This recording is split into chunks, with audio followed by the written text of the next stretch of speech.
Salut bien-aimés dans les Seigneurs. Donc, je disais que nous vous remercions d'avoir... je disais que nous vous saluons bien-aimés dans les Seigneurs et nous vous remercions d'avoir accepté de rester branchés sur la radio de l'Église pour qu'ensemble nous puissions partager la parole du Seigneur. Et je suis en train d'espérer que les temps que nous partagerons ensemble va donc être une bénédiction pour tout un chacun. Et nous espérons également que le Seigneur aidant, nous allons donc ensemble essayer de parcourir les Écritures pour comprendre ce que je suis en train d'expliquer sur la notion de la cérémonie de mariage dans nos différentes églises.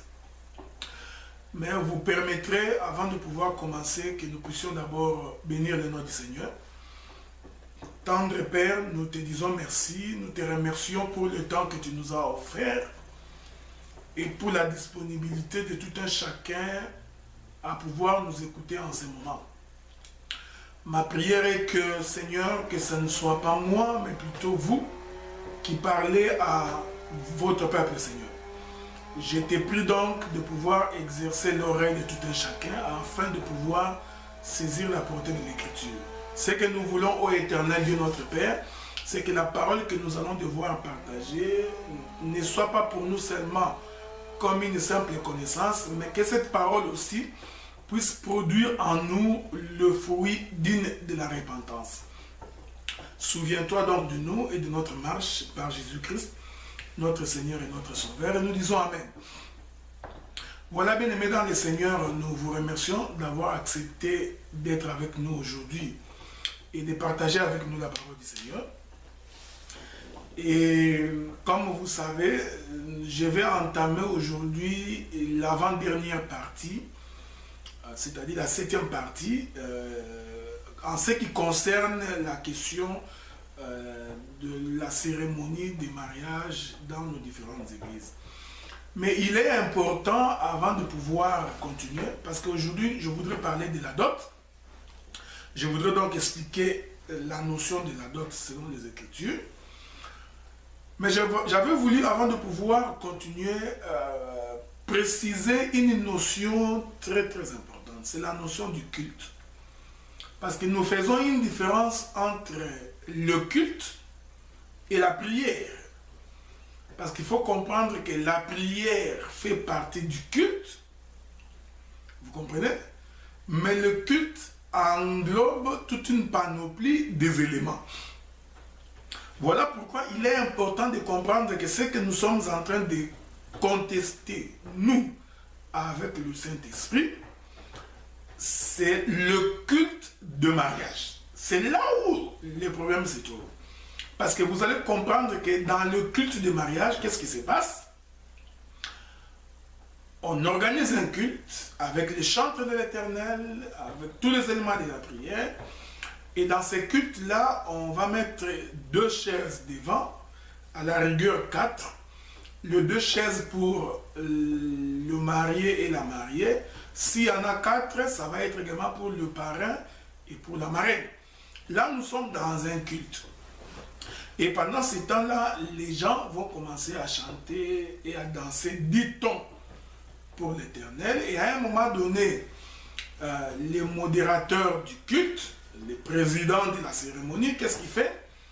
Il va donc nous demander de nous lever parce que nous voulons accueillir les mariés. Vous comprenez? Ensuite, nous allons voir les mariés qui vont entrer, probablement accompagnés des filles d'honneur, c'est-à-dire des majorettes. Des fois, quand je regarde cela, ça me fait penser au moboutisme, ça me fait penser à la mobilisation, propagande et animation politique, mon pape. Ça me fait penser également à la Chine de Mao Tse-tung. Ça me fait penser également à une parade militaire. C'est-à-dire, il y a des majorettes qui vont entrer, qui vont commencer à danser. Pendant ce temps-là, les mariés vont suivre par derrière. Nous sommes là dans un culte. C'est pourquoi nous disons que ces choses-là sont anti-bibliques. Elles ne sont pas dans la Bible. comprenez? Car le culte de l'Éternel est composé de deux éléments importants. Le premier élément important dans un culte de l'Éternel, c'est la parole, la prédication ou l'enseignement. Parce que vous allez comprendre que lorsque l'Éternel convoquait le peuple, c'est parce qu'il voulait leur parler. C'est pourquoi, vous allez remarquer, nous sommes avec vous dans les livres d'Exode, chapitre 12, verset 16. La Bible dit, les premiers jours, vous aurez une sainte convocation, et le 7e jour, vous aurez une sainte convocation. On ne fera aucun travail ces jours-là, vous pourrez seulement préparer la nourriture de chaque personne. On peut multiplier des exemples. Remarquez, Lévitique chapitre 23, le verset 24. La Bible dit, parle aux enfants d'Israël et dit, le 7e mois, le premier jour du mois, vous aurez un jour de repos, publié au son de la trompette, une sainte convocation. Donc, remarquez que lorsque l'Éternel voulait convoquer le peuple, il y avait ce qu'on appelait la trompette qui sonnait. Et lorsque cette trompette sonnait, il y avait donc cette trompette qu'on appelle la trompette de la convocation. Une trompette qui rassemblait le peuple. Vous comprenez? Vous pouvez ajouter cette écriture-là également dans les livres des Nombres. On va y ajouter cette écriture. Quand vous prenez le livre des Nombres également, vous allez voir Nombre chapitre 10. Laissez-moi vous trouver les détails de cette écriture avec votre permission. Remarquez, Nombre chapitre 10 à partir du premier verset, la Bible dit, l'Éternel parla à Moïse et dit, fais-toi 2 trompettes d'argent. Tu les feras d'argent battu. Elles te serviront pour la convocation de l'assemblée et pour le départ des camps. Quand on en sonnera, toute l'assemblée se réunira auprès de toi à l'entrée de la tente d'assignation. Donc, l'Éternel avait ordonné à Moïse de faire 2 trompettes en argent, donc en argent battu. Et ces 2 trompettes serviront pour 2 choses. Il y en a une qu'on sonnera pour convoquer le peuple, c'est-à-dire pour un rassemblement. Je crois que les gens qui sont habitués à nous écouter, ils vont comprendre que la première trompette qui sonne, en réalité, c'est la main de l'Éternel qui est en train de rassembler la poussière de la terre. Voyez-vous, je suis dans les jardins. Donc, il y avait une première trompette qui rassemblait le peuple. C'est-à-dire que le peuple était éparpillé. Il faut donc qu'on les rassemble. C'est-à-dire il faut qu'on les appelle pour qu'ils se mettent ensemble. On saisit par conséquent que la première trompette est une parlée de l'Éternel. Hein? La première trompette, c'est un message qui rassemble le peuple. De telle sorte que celui qui sonne la trompette doit bien comprendre et bien maîtriser la manière dont il est en train de sonner de la trompette. C'est-à-dire que si tu sonnes très mal la trompette, eh bien, le son de la trompette sera confus et le peuple aura des difficultés pour savoir qu'est-ce qui se passe. Voilà pourquoi nous n'avons jamais eu honte de dire qu'il y a des prédications qui sont des trompettes qui sonnent à des sons confus. Donc nous sommes dans une assemblée, dans une église où il y a un désordre total. Les gens vont à gauche et à droite, il y a de l'imbroglio, les gens se cognent des têtes. Nous comprenons qu'il y a quelqu'un là-bas qui est en train de très mal sonner de la trompette. Vous comprenez? Parce que quand il y a un bon ministre établi par le Seigneur qui sait sonner de la trompette, le peuple va très vite s'y rassembler parce qu'il distingue le son de la trompette. Voilà pourquoi la Bible dit, heureux le peuple qui distingue le son de la trompette. Est-ce que vous comprenez ça? Parce que quand on ne distingue pas le son de la trompette, c'est difficile. Remarquez, frère, je suis ici en train de réunir les éléments du culte. Ok? C'est important parce que C'est avec cela qu'on peut comprendre les choses de Dieu. Donc, l'Éternel rassemble le peuple au moyen d'un son de la trompette. Donc, lorsque la trompette est sonnée, alors l'Éternel va donc rassembler, le peuple. Je suis dans Psaume chapitre 89, verset 15. Lu second, verset 16 d'Arbi. La Bible dit, heureux le peuple qui connaît les sons de la trompette, il marche à la clarté de ta face, ô Éternel. Donc, pour que quelqu'un marche dans la clarté, pour qu'il marche dans la lumière, pour qu'il comprenne les choses de Dieu, pour qu'il puisse véritablement vivre les choses de Dieu, il faut que ce peuple-là puisse connaître les sons de la trompette. Donc, si le peuple ne connaît pas les sons de la trompette, eh bien, ce peuple-là marche dans les ténèbres. Donc, vous comprenez ainsi que la compréhension de l'écriture, la saisie de l'écriture, l'interprétation et l'exactitude des écritures, c'est ça justement la trompette qui permet au peuple de voir clairement. Vous comprenez? Voilà pourquoi nous sommes en train de sonner de la trompette, en fait, pour que les gens saisissent que les cérémonies des mariages, dans un culte consacré à l'Éternel, est une chose qui n'a pas de fondement dans les Écritures. C'est-à-dire, toutes les personnes qui le font, en réalité, celui qui avait sonné de la trompette pour cet enseignement-là, avait très mal sonné de la trompette. Donc, et j'étais en train de dire que cette trompette qui convoque le peuple, qui rassemble le peuple, nous avons l'image de cette trompette dans les jardins. Parce que vous remarquez que dans les jardins, la Bible dit que l'Éternel rassemble la poussière de la terre. Donc, nous comprenons que la poussière de la terre, c'est un rassemblement d'un peuple. Or, ce rassemblement du peuple dans le jardin, c'est fait au moyen de la main de l'Éternel. Donc, ainsi nous comprenons que la main de l'Éternel, c'est ça la trompette, la première trompette. Vous comprenez? Donc, dans le rassemblement, la main de l'Éternel est ici considérée comme étant la trompette qui rassemble la poussière de la terre. Bon, on va lire cette écriture-là. Pour que les gens puissent bien nous comprendre. Je suis dans Genèse chapitre 2, le verset 7. La Bible dit, l'Éternel Dieu forma l'homme de la poussière de la terre. Il souffla dans ses narines un souffle de vie et l'homme devint un être vivant. Donc nous comprenons que pour former l'homme, l'Éternel a procédé à un rassemblement. Donc la véritable parole de Dieu consiste en un rassemblement. Il faut que nous soyons capables de rassembler le peuple. Or, ne peut rassembler le peuple que l'Éternel. Vous comprenez? C'est ce que j'ai expliqué dans les précédentes interventions, quand j'ai expliqué les serviteurs le plus anciens de la maison d'Abraham comme étant l'ombre de Christ, comme étant l'ombre du Saint-Esprit, et aussi comme étant l'ombre des ministres. Vous comprenez?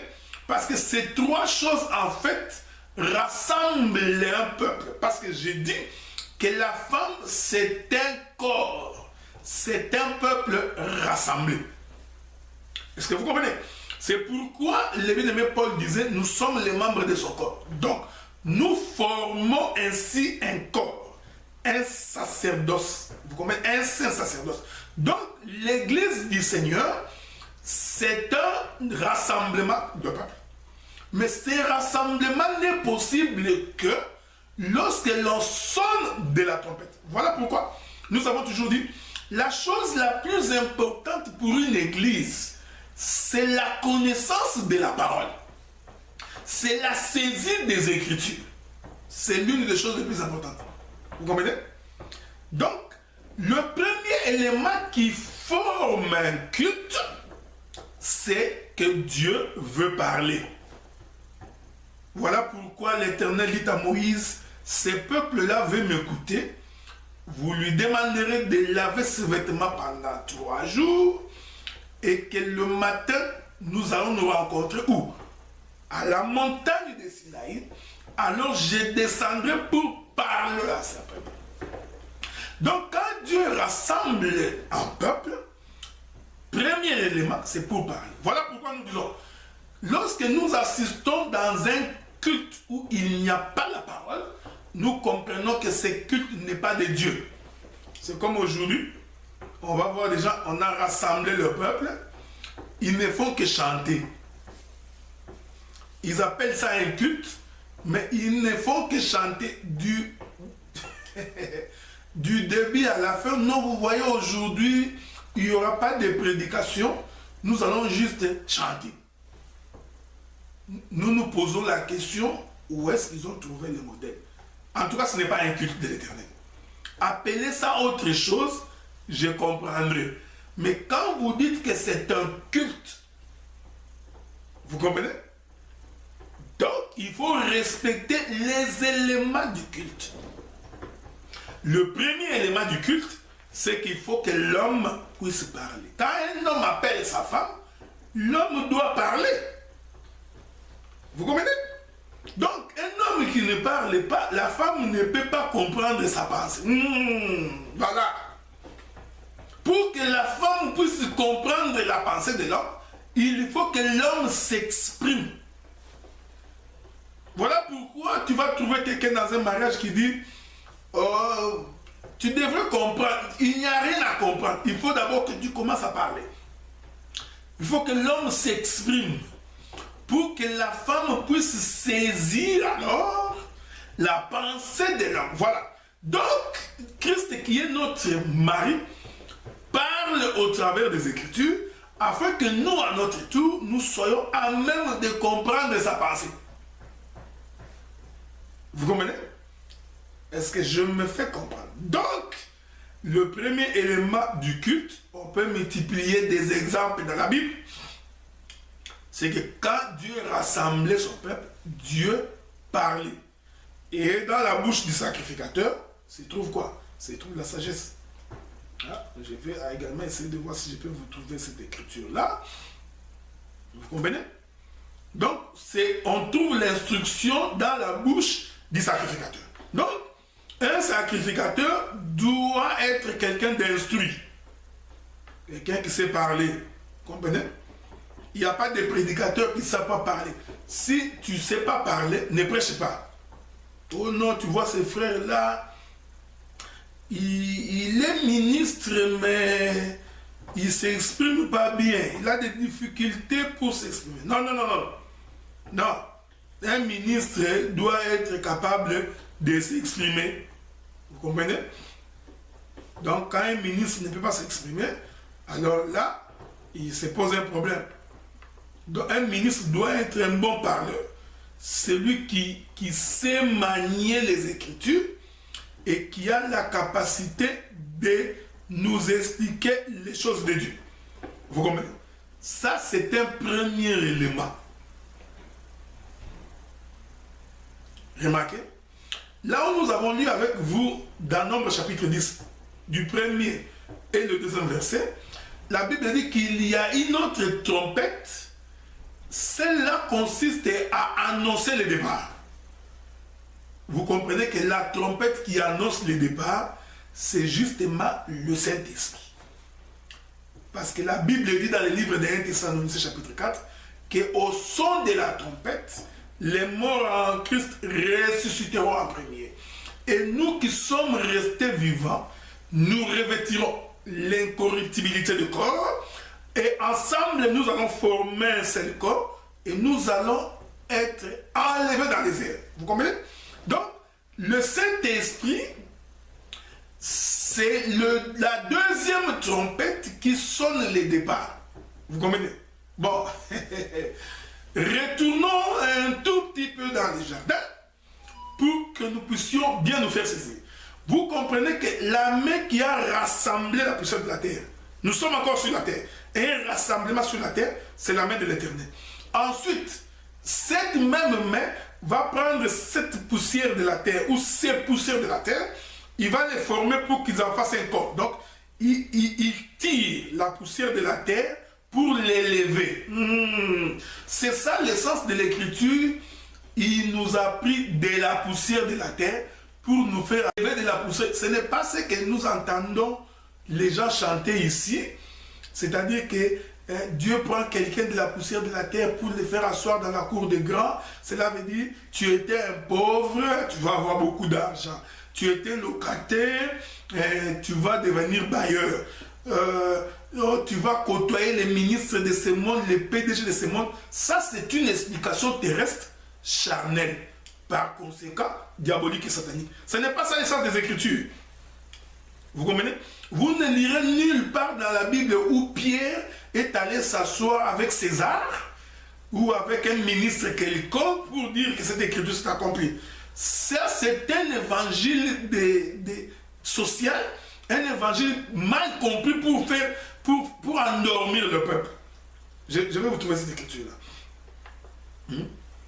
Cette écriture-là. Vous comprenez, c'est ce que nous disons. Quand quelqu'un n'a pas la connaissance de l'écriture, il va dire n'importe quoi, il va raconter n'importe quoi. Attendons.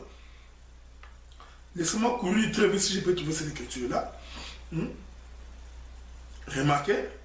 Donc, il y a des gens qui ne comprennent pas l'essence des Écritures. Quand la Bible dit que Dieu tire quelqu'un de la poussière de la terre pour le faire asseoir avec les grands. Non. Il y a des gens qui n'ont pas complètement saisi, qui vont en donner une interprétation à leur manière. C'est pourquoi il faut bien comprendre ces choses. Remarquez. Donc quand la Bible dit que tu as été de la poussière, il t'a élevé, donc comprenez que le Seigneur voulait dire que nous étions dans le monde, il nous a pris, vous comprenez, c'est la première trompette qui rassemble le peuple, il le rassemble, ensuite il fait quoi? Il élève pour former un homme qu'on appelle Adam. Donc en fait, Adam, c'est une poussière rassemblée d'abord, ensuite élevée. Or, cette élévation d'Adam, c'est ce que nous appelons l'enlèvement. Donc, c'est un départ. C'est-à-dire que la poussière était dans la terre. On va d'abord les rassembler, ensuite on va l'élever. Quand on dit départ, c'est-à-dire quitter, sortir de. Nous avons une très belle illustration de cette chose avec les enfants d'Israël. Remarquez, ils étaient en Égypte. Voilà, la poussière dans la terre. Maintenant, Moïse descend, parce que j'ai démontré la fois passée que Moïse c'est Dieu. Parce que Dieu dit à Moïse, j'ai entendu les cris de mon peuple. J'ai vu sa souffrance, je suis descendu moi-même. Voilà. Donc Moïse, en fait, c'est Dieu lui-même qui descend. Moïse, c'est la main de Dieu. Il est descendu où? En Égypte. Quand il est arrivé en Égypte, il a annoncé une parole aux enfants d'Israël. Voilà. La première trompette qui sonne les rassemblements. Est-ce que vous voyez ça? Dans chaque maison, vous immolerez un agneau d'un an mâle, sans défaut, sans tache. Vous les consommerez toute la nuit. Voilà. C'est le peuple qui se rassemble. Le peuple se rassemble où? Le peuple se rassemble tout autour de l'agneau. Vous comprenez? Car l'agneau est une nourriture. Voilà pourquoi Christ avait dit, prenez ceci et mon corps, mangez-en. Vous comprenez? L'agneau, c'est la parole. L'agneau, c'est le pain. Vous comprenez? Nous sommes en train de manger l'agneau. Un peuple rassemblé, il mange l'agneau. Donc, quand vous vous rassemblez, qu'il n'y a pas l'explication, l'exactitude des Écritures, nous comprenons que vous n'avez pas Dieu. Voilà pourquoi il est important que tout serviteur de l'Éternel, qu'il soit rassuré d'avoir appris de Dieu la saisie de l'Écriture. Vous comprenez? Donc Moïse rassemble d'abord le peuple par le message de l'agneau. Ensuite, il leur dit, cette nuit, nous sortirons. Ah, voyez-vous? Donc Israël en Égypte, c'était la poussière de la terre rassemblée autour de l'agneau. Ensuite, formait un corps qui sortait d'Israël, de l'Égypte. Donc cette sortie de l'Égypte, c'est aussi l'image de l'enlèvement. Nous étions dans le monde, nous étions comme les mondains, mais au son de la trompette, nous nous sommes détachés du monde pour nous rassembler, former un corps après que nous ayons formé un corps, qu'est-ce que nous faisons? Nous quittons la terre. C'est ça le départ. C'est ce que j'ai expliqué dans Éphésiens chapitre 4, à partir du verset 9 jusqu'au verset 18. Que l'œuvre du ministère a été donnée en vue de l'édification du corps de Christ. Voyez-vous? Donc, construire un corps, édifier, c'est ce que l'Éternel a fait dans les jardins. Il prend la poussière de la terre, il en forme un corps. Il réunit cette poussière pour que la poussière puisse former un édifice, un saint sacerdoce. Voilà. Est-ce que vous comprenez ce que nous disons? Premier élément du culte. Voilà pourquoi quand la Bible dit que de la poussière de la terre il nous a élevés, n'allez pas donner une explication mondaine. Comme toi tu étais chanteur à Kisenso ou à Maluku, que tu n'avais pas beaucoup d'argent, tu mangeais moins. Par les circonstances de la vie, tu as commencé à chanter, on te voit à la télé. Bénis seulement Dieu. Dis seulement Dieu, je t'ai béni parce que j'ai chanté à Kisenso pieds nus, avec une chemise en forme de pelure. Tu m'as fait grâce, aujourd'hui j'ai un peu d'argent, je chante, on me voit à la télé, j'ai béni Dieu. Termine là, c'est fini. Mais ne va pas prendre une écriture dont tu n'en saisis ni la compréhension, ni les contours, et prendre cette écriture en faire une interprétation particulière, en disant, voyez-vous, cette écriture qui dit de la poussière de la terre, il m'a élevé pour me faire asseoir dans la cour des grands. Donc, c'est ça. Voilà, j'étais à Kisenso, je me suis retrouvé à Gombe. Non, cesse de très mal lire l'écriture. Vous comprenez? Hein? Donc ça c'est vraiment ne pas comprendre les choses de Dieu. Voilà pourquoi nous sommes en train de préciser. Donc la première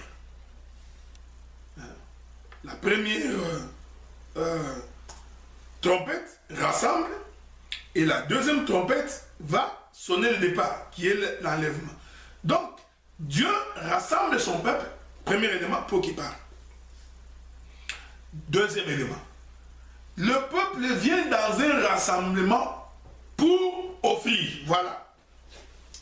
Deuxième élément, qui compose le culte, c'est l'offrande.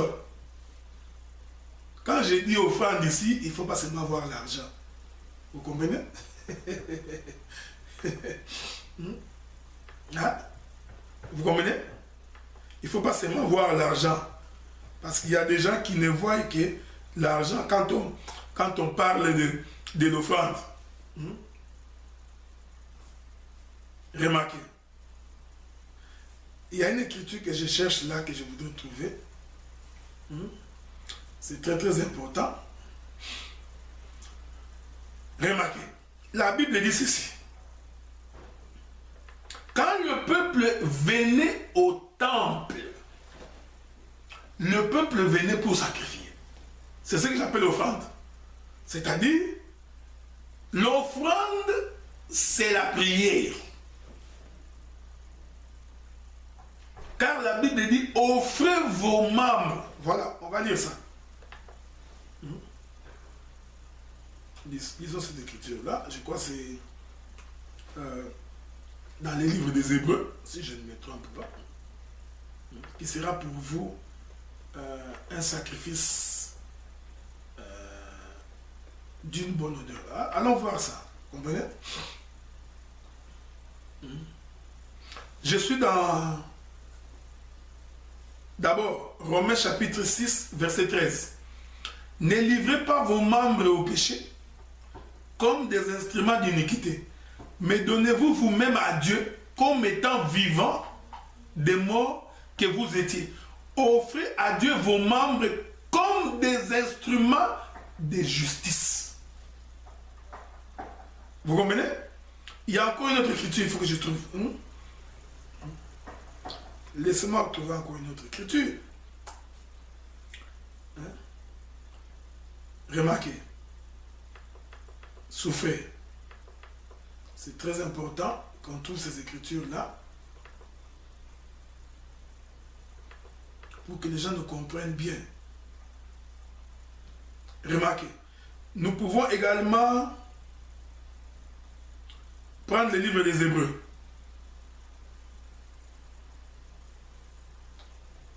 Les Hébreux nous dit, je suis dans Hébreux chapitre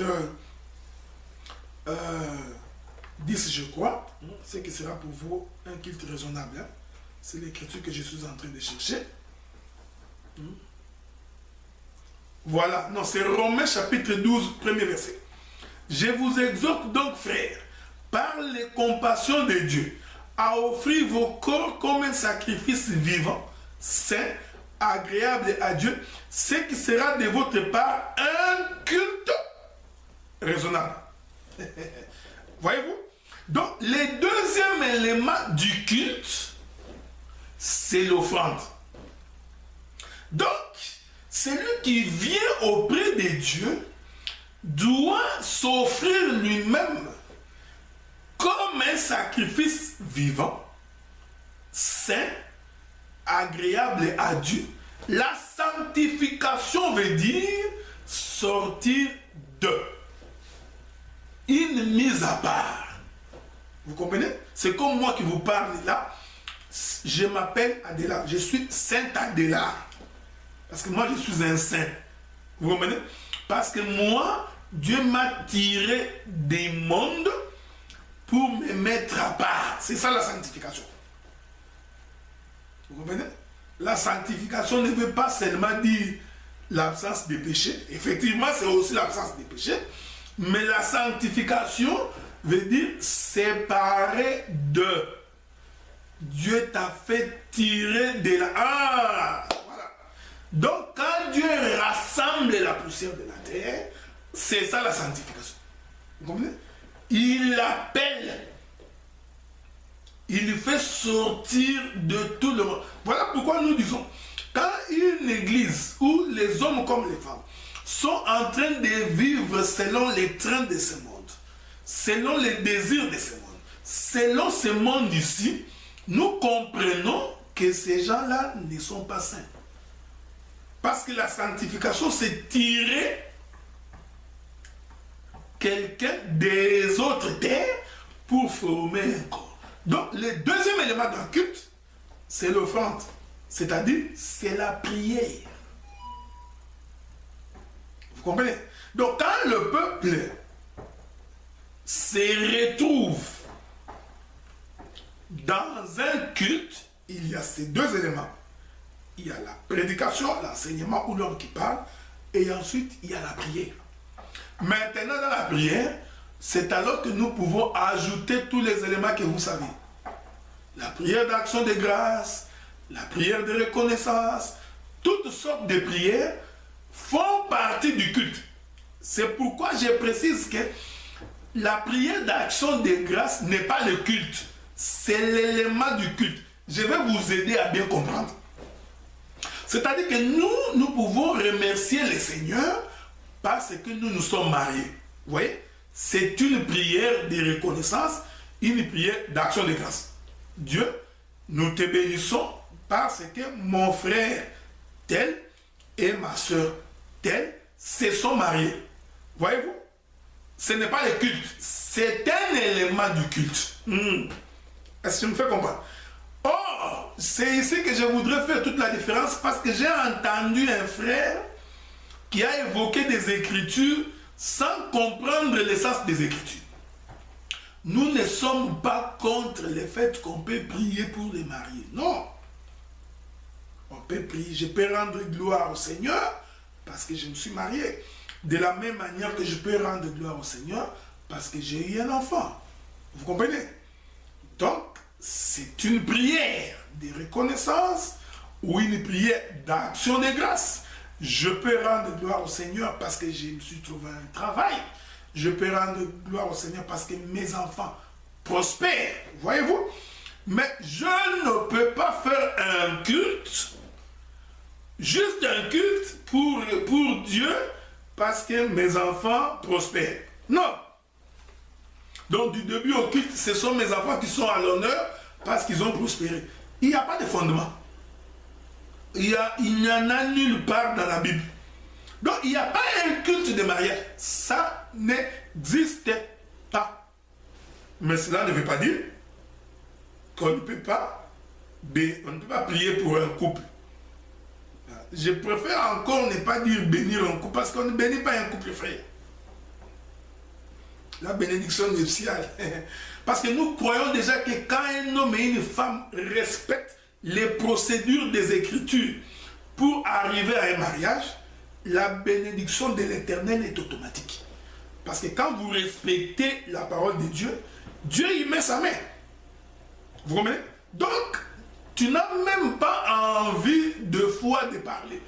Donc, le fait déjà que tu as respecté les procédures, comprenez que la main de Dieu est avec toi. Comprends que la main de Dieu te soutient. Donc, voici là les deux éléments principaux d'un culte. C'est le parler, Dieu qui parle à son peuple, et ensuite il y a le sacrifice, l'offrande. Dans l'offrande, vous pouvez ajouter tout ce que vous voulez. Toutes sortes de prières que vous connaissez. Ça fait partie de l'offrande. Vous remarquez ce que nous disons? Donc, ça fait aussi partie du culte. C'est-à-dire, quand tu te déplaces pour aller prier, eh bien, tu peux également amener ton offrande naturelle. Ça fait aussi partie du culte. Mais les choses comme les communiquer, ça ne fait pas partie du culte. Je vais ajouter encore d'autres éléments. Les choses comme les questions. Vous savez, il y a une mauvaise compréhension et explication de l'Écriture qui s'est glissée parmi les saints. C'est-à-dire qu'un prédicateur, pendant qu'il y prêche, on ne peut pas lui poser la question. Il y en a certains qui n'ont pas saisi les Écritures, qui ont dit, non, n'as-tu pas vu du temps de Jésus? Quand Jésus prêchait, les pharisiens lui posaient des questions. C'est normal. Ce sont les pharisiens qui lui posaient des questions. Des païens. Voyez-vous? Avez-vous vu les disciples poser la question à Jésus en pleine prédication? C'est normal quand tu es dehors. Ce n'est pas un culte. Ça, ce n'est pas un culte. Quelqu'un est en évangélisation. Il est en voyage missionnaire. Il fait des activités en dehors du culte. C'est normal qu'on lui pose des questions. Mais on ne peut pas dans un culte. Ça, ce sont des corrections que nous apportons. Vous comprenez? Je sais que des fois, quand on apporte des corrections comme ça, les gens sont sensibles à la correction. Vous savez, quelqu'un, quand il est habitué dans un système pendant des années, pour les déloger, ça devient difficile. Vous comprenez? Là, il va vous traiter de n'importe quoi. Certains vont vous insulter parce qu'il est bien dans son confort. C'est comme dans un mariage, quelqu'un qui dit, qu'est-ce que tu veux que je fasse? Ce mari-là, il est infidèle, mais avec les enfants, je suis resté seulement à cause des enfants. Donc, il est habitué dans un système. Est-ce que vous comprenez? Non. Dans le culte, il y a un temps où l'homme parle. Vous comprenez? Quand l'homme parle, la femme se tait. Avez-vous vu la portée prophétique de la chose? Voilà pourquoi quand Paul dit que je voudrais que dans toutes les assemblées des saints, que les femmes écoutent l'instruction en silence, avec une entière soumission. Ah! Avez-vous vu la portée prophétique de l'Écriture? Parce que comprenez que lorsque nous nous retrouvons dans une assemblée, nous tous, nous constituons une femme. Et les hommes naturels, et les femmes naturelles, en réalité, nous constituons la femme, le corps de Christ. Celui qui est en train de parler, qui est instruit, c'est Christ, c'est l'homme. Pendant ce moment, tout le monde sait. C'est impoli. que pendant que Christ est en train de parler, que toi, femme, tu ouvres ta bouche aussi pour parler. Des frères impolis, au lieu que la parole puisse produire en vous les fruits dignes de la repentance, la parole a produit des impolis et des indisciplinés. Pendant qu'on annonce l'évangile, tu verras que frère, tu es impoli. Voilà, ce n'est pas de ta faute. Hein. C'est la faute de celui qui t'a instruit. Voilà. Le prédicateur qui t'a instruit comme ça, il n'a pas compris les choses de Dieu. Nous les corrigeons calmement. Que cela n'en déplaise à certains, mais la vérité, nous allons vous la dire. Vous savez, aujourd'hui, on se plaint, hein, parce que nous, on commence à manquer les véritables lévites. Les serviteurs d'aujourd'hui sont devenus très mous.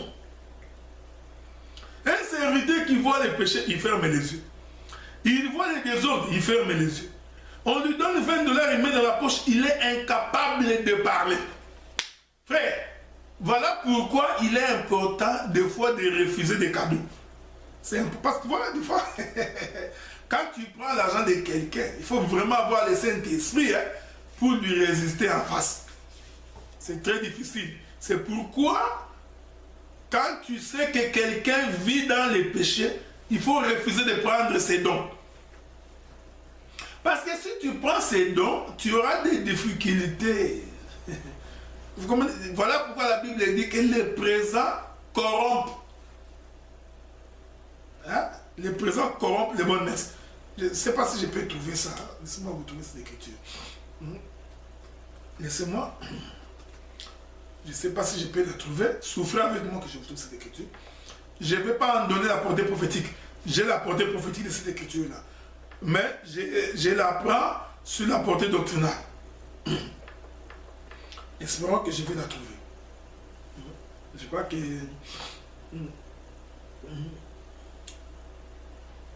Voilà. Ecclésiaste chapitre 7, verset 7.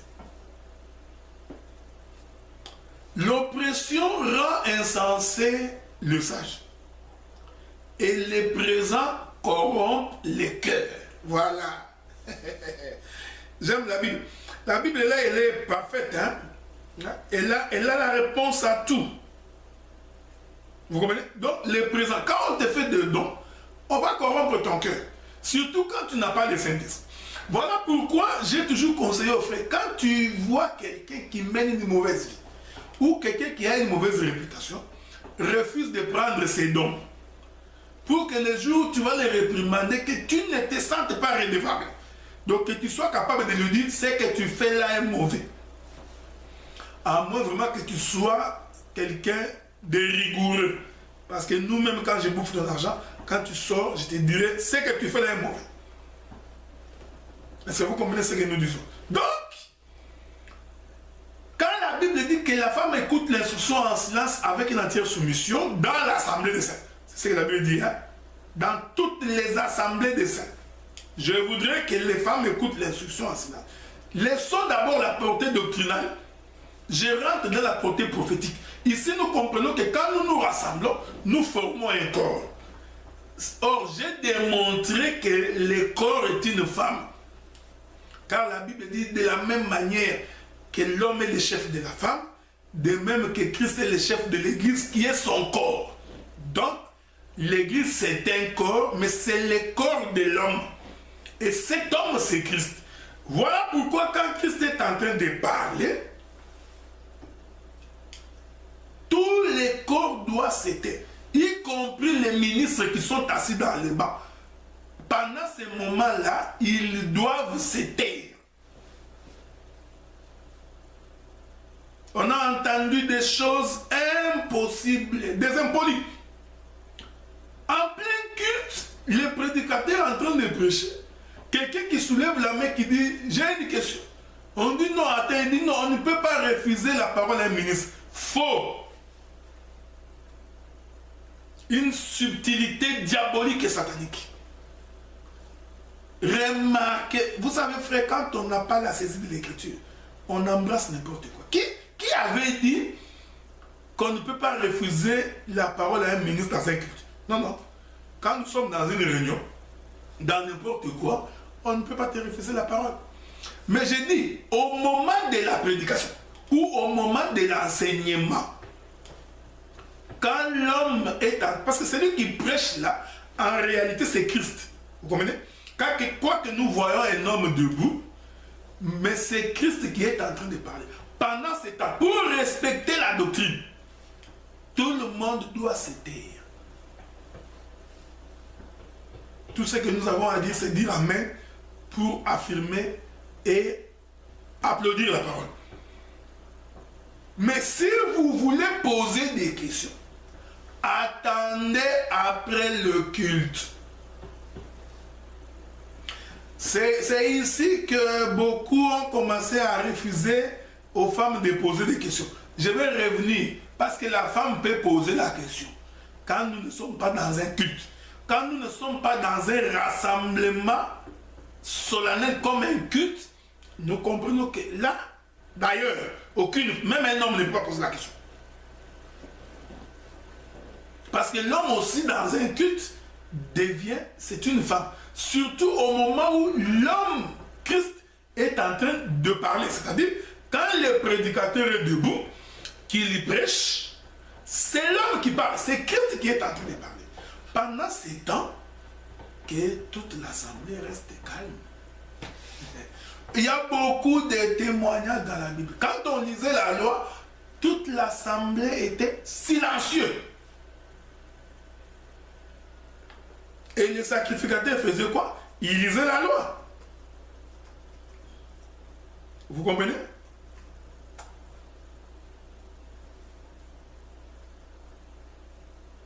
Vous comprenez ce que nous disons? Donc, les serviteurs, tout le monde s'était. Maintenant, si vous voulez poser des questions, il faut que les deux éléments du culte soient consommés. C'est-à-dire qu'on ait prêché ou qu'on ait enseigné. Ensuite, qu'on ait fini le temps de la prière, l'offrande. Dès que ces deux choses-là sont finies, tout ce qui vient après, ce n'est plus le culte. Les communiqués du pasteur, des mamans, les réunions de jeunes filles, je ne sais pas moi quoi, une serait en deuil, il faut aller la visiter. Ça là, ça ne fait plus partie du culte, selon les Écritures. C'est à ce moment-là, s'il y a des questions, les gens peuvent poser des questions. Vous comprenez? Donc voilà pourquoi quand Christ enseignait, ce n'était pas un culte. Le Seigneur était dehors avec le peuple en train d'annoncer la parole. C'est comme ça que les gens lui posaient des questions. Et il y répondait. Ce qui est différent de quand nous nous réunissons dans un culte. Quand nous nous réunissons dans un culte, même si tu es prophète, tu t'étais. Vous comprenez? C'est pourquoi il faut être rassuré que le prédicateur qui prêche, c'est un ministre. Si tu n'as pas compris, attends que le culte finisse.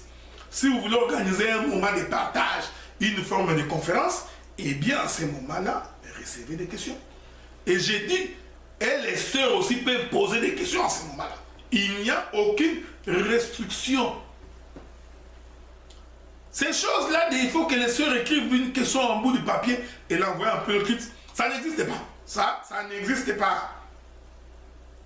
La sœur, tu as une question, nous allons finir le culte. Dès que nous aurons fini le culte, eh bien, nous allons nous retrouver et ensuite, tu pourras poser ta question. Vous comprenez? Donc, mais pendant le culte, et les hommes que nous sommes, et les sœurs, les femmes, nous sommes tous la femme. J'ai dit bien, pendant le culte, c'est là qu'elle dit bien aimé, que les femmes écoutent l'instruction en silence. Vous comprenez? Donc, ne confondons pas le culte et la prière. Donc, dans l'offrande, voilà pourquoi nous pouvons prier pour les malades. Nous pouvons prier pour les péchés. Nous pouvons faire des offrandes d'action de grâce. Vous comprenez ce que nous disons? Nous pouvons remercier Dieu parce que mon frère et ma soeur se sont mariés. Ça, nous pouvons le faire. Mais ce que nous ne pouvons pas faire, c'est faire un culte religieux en fonction du mariage d'un frère ou d'une sœur. Nous nous repentons. C'est ça la capacité, la souplesse d'un enfant de Dieu.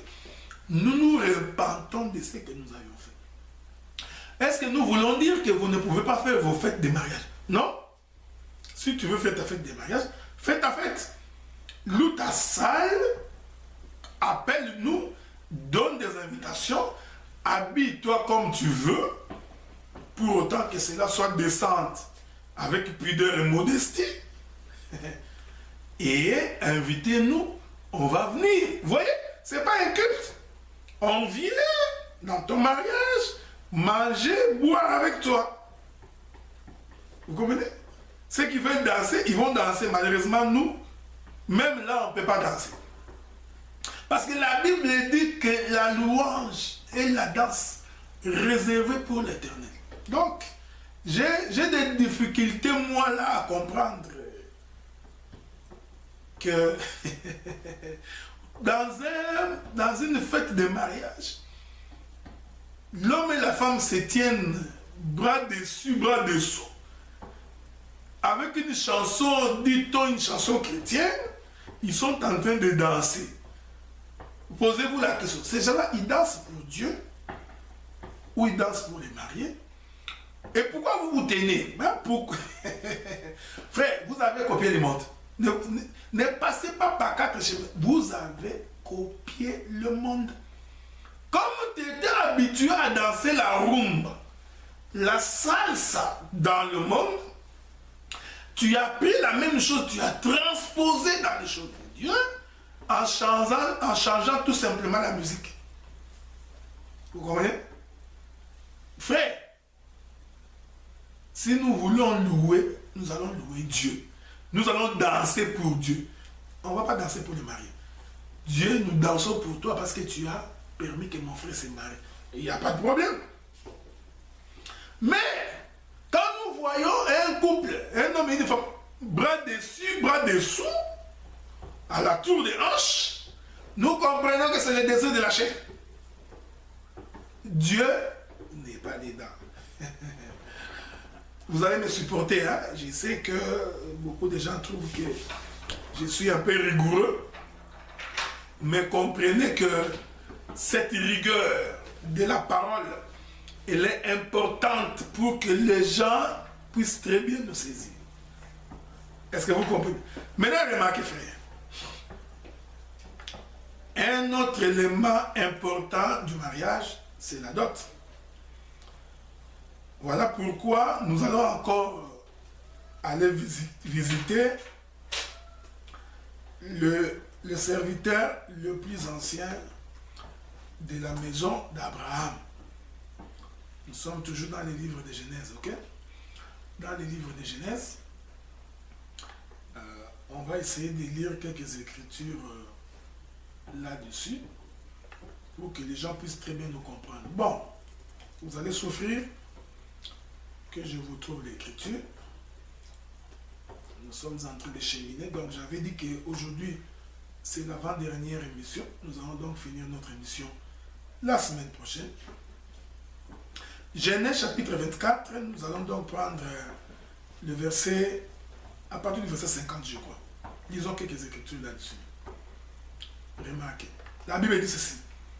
Laban et Bethuel répondirent et dirent: c'est de l'Éternel que la chose vient, nous ne pouvons te parler ni en mal ni en bien. Voici Rebecca devant toi, prends et va, qu'elle soit la femme du fils de ton Seigneur, comme l'Éternel l'a dit. Lorsque les serviteurs eurent entendu leurs paroles, il se prosterna en terre devant l'Éternel. Les serviteurs sortirent des objets d'argent, des objets d'or, des vêtements qu'il donna à Rebecca. Il fit aussi des riches présents à son frère et à sa mère. Après quoi, ils mangèrent et burent, lui et les gens qui étaient avec lui. Ils passèrent la nuit. Le matin, quand le matin ils furent levés, les serviteurs dit, laissez-moi retourner vers mon Seigneur. Remarquez, les frères et la mère disent que la jeune fille reste avec nous quelque temps encore, une dizaine de jours, ensuite tu partiras. Il leur répondit, ne me retardez pas, puisque l'Éternel a fait réussir mon voyage, laissez-moi partir et que j'aille vers mon Seigneur. Alors ils répondirent, appelons la jeune fille et consultons-la. Ils appelaient Rebecca et lui dirent, veux-tu aller avec cet homme? Et il répondit, j'irai. Ils laissèrent partir Rebecca, la sœur et sa nourrice, avec les serviteurs d'Abraham et ses gens. Voyez-vous? Voilà. Je ne vais pas entrer dans les données prophétiques. On va y revenir dans la conclusion. Vous avez remarqué que la dot s'est donnée dans la famille de la femme. La Bible dit que les serviteurs, qu'est-ce qu'ils firent? Les serviteurs, il a donc pris des riches présents qu'il donna aux frères de la mère de Rebecca et à la mère de Rebecca. Donc, le véritable mariage, c'est qu'il faut que l'homme donne la dot, le présent à la femme, à la famille de la femme. Ici, vous avez remarqué, elle a aussi donné à Rebecca. Je ne voudrais pas ici vraiment entrer dans les détails, dans la portée prophétique, mais souffrez que je puisse également dire deux mots là-dessus. Parce que vous allez comprendre que dans la portée prophétique de l'Écriture, je l'avais expliqué, que le parent de Rebecca constitue également comme étant le prix que le Seigneur a payé pour nous racheter. Vous comprenez? Ici, faites attention, ce sont les différentes bandes d'autoroute. La famille de Rebecca constitue aussi ce que nous étions entre les mains de l'ennemi. C'est-à-dire, c'est aussi l'image de l'ennemi. Or, pour que nous puissions être affranchis des mains de l'ennemi, il faut que le Seigneur paye le prix. C'est ça l'essence des présents sur le plan prophétique, des présents que les serviteurs le plus anciens de la maison d'Abraham, que nous avons déjà expliqué Nathan, donnent à la famille de Rebecca. C'est le prix à payer. Pourquoi? Pour le rachat de Rebecca. Ici, vous comprenez que cette famille représente le malin. Vous comprenez? Rebecca représente ce que nous étions entre les mains de l'ennemi. Donc il faut payer un prix pour nous racheter. Vous comprenez maintenant que les vêtements, voilà ce que la Bible dit, je reprends ça, les serviteurs sortis des objets d'argent, des objets d'or et des vêtements qu'il donna à Rebecca. Voilà. Maintenant nous comprenons qu'il y a aussi des présents, des objets, des vêtements qui ont été donnés à Rebecca. Or, vous comprenez que ce qui a été donné à Rebecca, c'est la grâce. C'est-à-dire que les bonnes œuvres qui viennent du Père. Les vêtements, c'est Christ. Nous sommes donc revêtus de Christ. On va lire l'Écriture pour que les choses soient plus claires. Vous comprenez? Parce que sans Écriture, certaines personnes risquent de ne pas comprendre. Remarquez, je donne l'Écriture. Vous comprenez? Je suis ici dans la pensée prophétique de l'Écriture.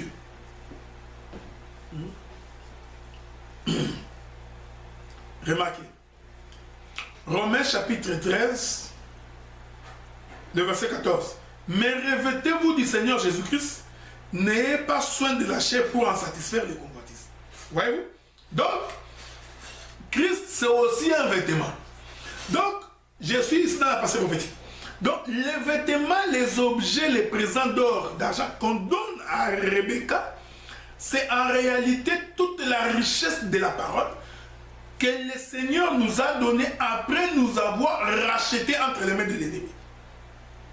C'est pourquoi quand vous lisez Luc chapitre 15 verset 22, vous avez également une belle illustration de cette chose. Vous allez voir que quand l'enfant prodigue est revenu chez ses parents, la Bible dit que le Père dit, apportez-lui donc plus vite une plus belle robe et revêtez-lui de cette robe et mettez-lui au doigt un anneau et des souliers aux pieds. Donc, on comprend que dans la maison de son père, il les a abandonnés. On lui a donné de nouveaux présents. On lui a donné de nouveaux vêtements. Vous comprenez? Donc, tout enfant de Dieu, quand il lui croit à la parole, il doit acquérir entre les mains de l'Éternel des nouveaux biens.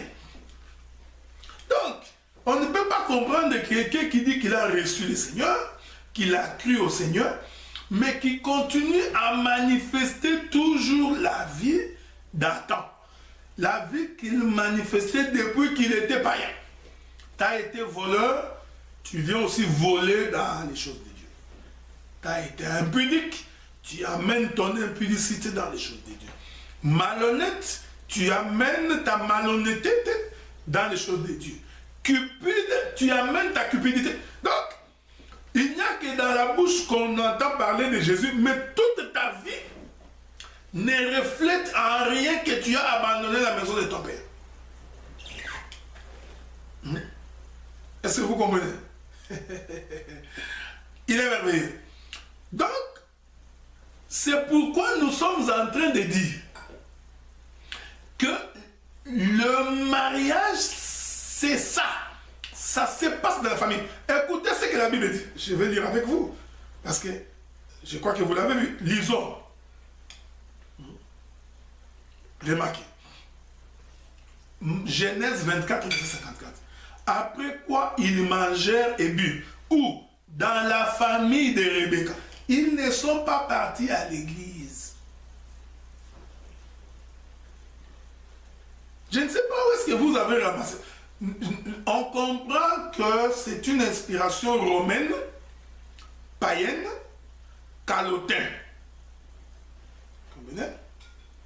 Ce sont les disciples de François qui l'ont emprunté du paganisme romain et l'ayant institué comme une coutume dans l'église de Mama Kato, et tout le monde a embrassé sans vérifier.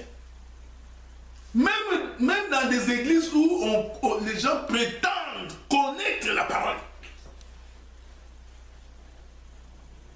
Mais vous trouverez encore une femme habillée en robe blanche, l'homme habillé en costume, entouré de majorettes. S'ils ne prennent pas des majorettes, ils vont prendre des sœurs, mais qui font office de majorettes. Ils les appellent les filles d'honneur.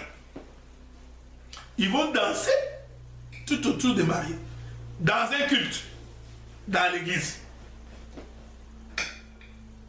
Cette pratique-là, elle n'est pas biblique.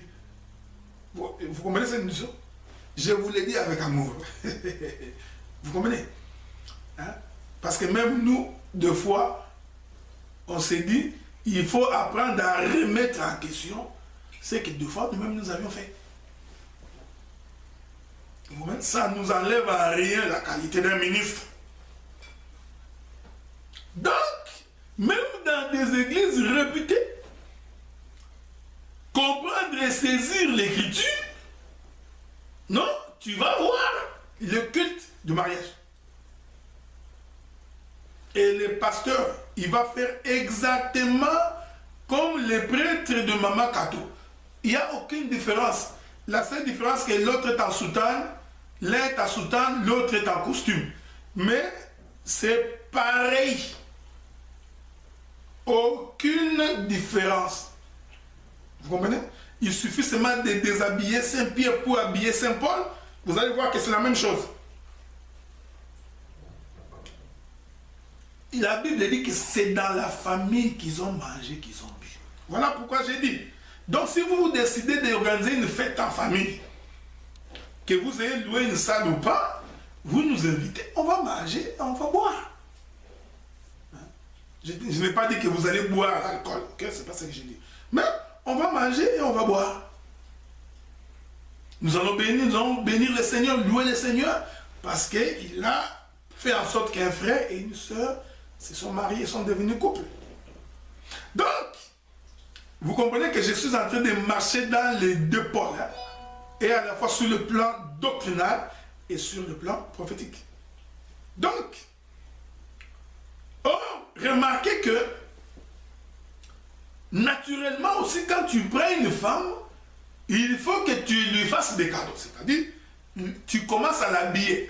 Remarquez, frère, les vêtements qu'on donna à Rebecca, c'était des vêtements que le serviteur a ramenés depuis la maison de son père, de son Seigneur.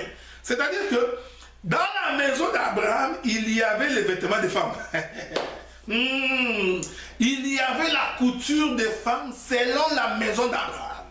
Donc, quand ce serviteur est arrivé, il a dit, si pendant que tu habitais chez tes parents, tu portais les mini-jupes avec les cuisses dehors, chez nous, nous avons un modèle de vêtements.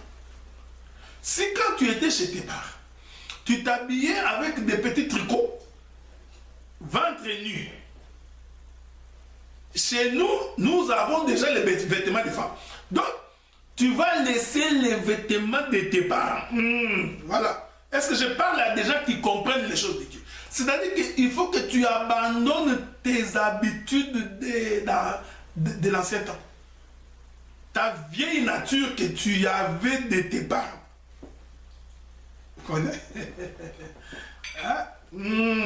J'aime cette écriture-là. Paul dit les mauvaises manières que nous avons héritées de nos pères. C'est pas si je vais trouver cette écriture-là. Comprenez? Laissez-moi. Donnez-moi 2 minutes. Non, 2 c'est beaucoup. Hein? Je voudrais aller trouver une écriture que Paul évoque.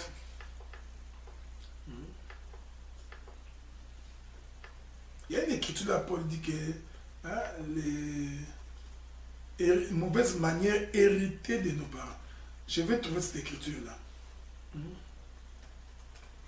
C'est important, hein, parce que des fois, ça nous permet de saisir les choses de Dieu. Si le Seigneur le permet. Donc, je suis en train de chercher cette écriture-là, mais je ne l'ai pas encore trouvée. Espérons que je vais la trouver. Sinon, je vous la donnerai la prochaine fois. Hein? Il parle de 20 manières que nous avons héritées de nos parents. Bon, vous comprenez? Donc, ce que nous étions, hein? C'est ce que nous avons hérité de nos parents, quoi. Donc, c'est important. C'est important que le peuple puisse comprendre que l'habitude que tu avais quand tu étais chez tes parents, vous comprenez ce que les parents de Rebecca, comme j'ai expliqué, c'est le monde, hein? C'est ce que nous étions dans le monde. Donc, ces choses-là, nous devons les abandonner. Nous devons les laisser de côté. Vous comprenez? Donc, c'est très très important parce que le serviteur a ramené donc à partir de la maison d'Abraham la couture de chez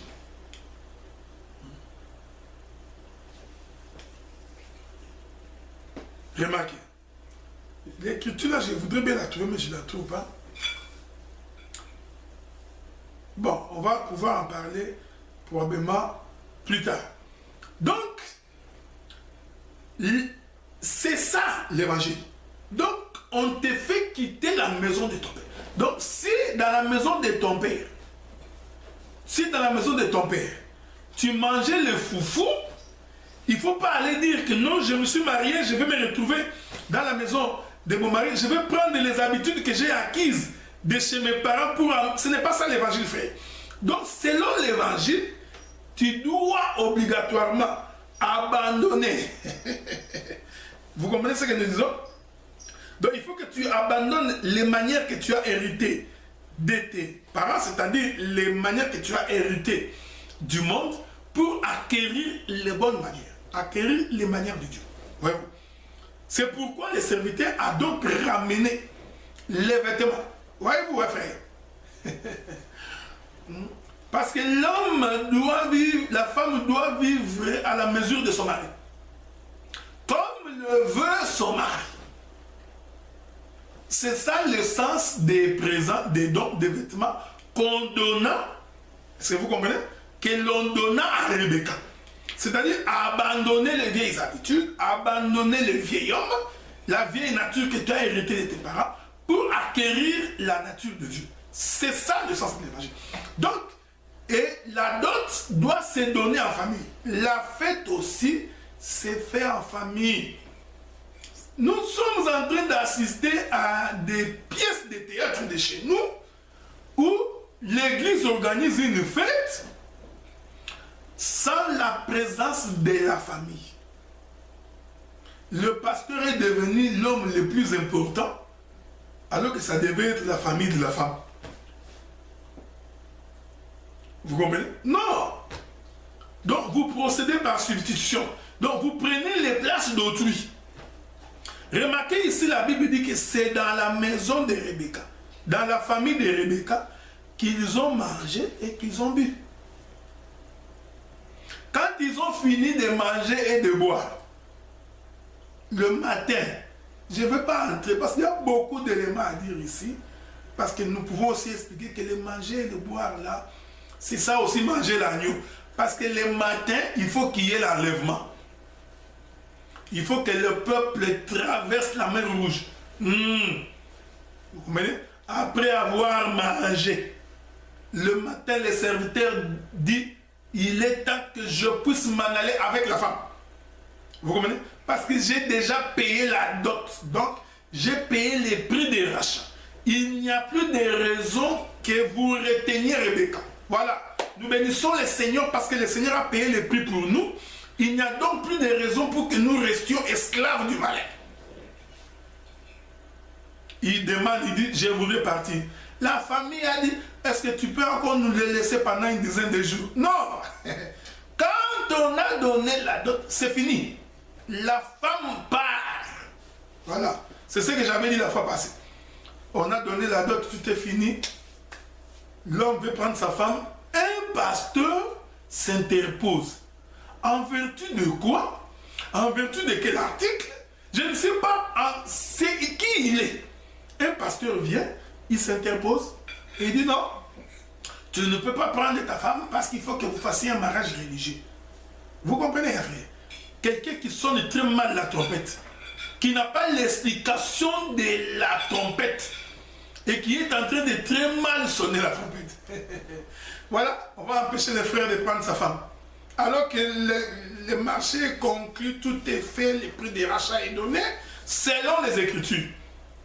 C'est pourquoi Jésus dit aux pharisiens, vous pharisiens, vous faites porter au peuple les traditions des humains, les traditions des hommes, leur empêchant ainsi d'accéder au royaume. Vous-même aussi, vous n'y entrerez pas. Vous avez fait des coutumes des hommes les choses de Dieu. Est-ce que vous comprenez? On ne peut pas prendre les coutumes des hommes et en faire les choses de Dieu. Voilà, bien aimé dans le Seigneur, la chose que je voulais partager avec vous aujourd'hui.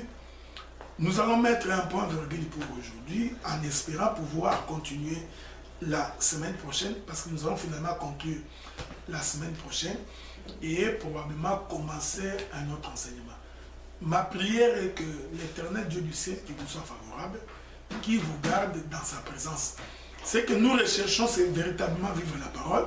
Nous n'avons donc pas empêché quelqu'un de faire la fête de son mariage. Mais respectez au moins le modèle. N'en faites pas un culte religieux. N'en faites pas un mariage religieux. Laisse que Dieu du ciel vous soit favorable. Qu'il bénisse tout un chacun de vous. Par le Seigneur Jésus-Christ, nous disons Amen.